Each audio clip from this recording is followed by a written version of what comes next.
आवतनी रसम खत्म हो गई लेके आवतनी शांति रिकॉर्डिंग स्टूडियो बरेजा।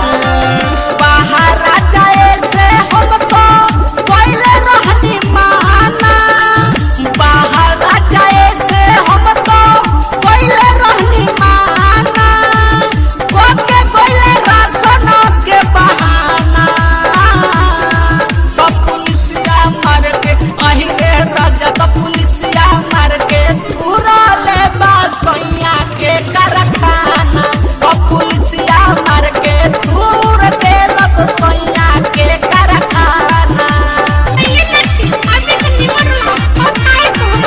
अरे कोने तो मार के पूरा फूल बड़ा सब पीछे के शांति रिकॉर्डिंग स्टूडियो बरेजा। लाठी लाठी मारता किया रे सखी शुरू के आदत बावे घूमे के ना छूटी, पाह के ओई सन भातार हमार गरम गइल फूटी, हमार गरम गइल फूटी। किया रे सखी शुरू के आदत बावे घूमे के ना छूटी, पाह के ओई सन भातार हमार गरम गइल फूटी। लॉकडाउन तोड़ के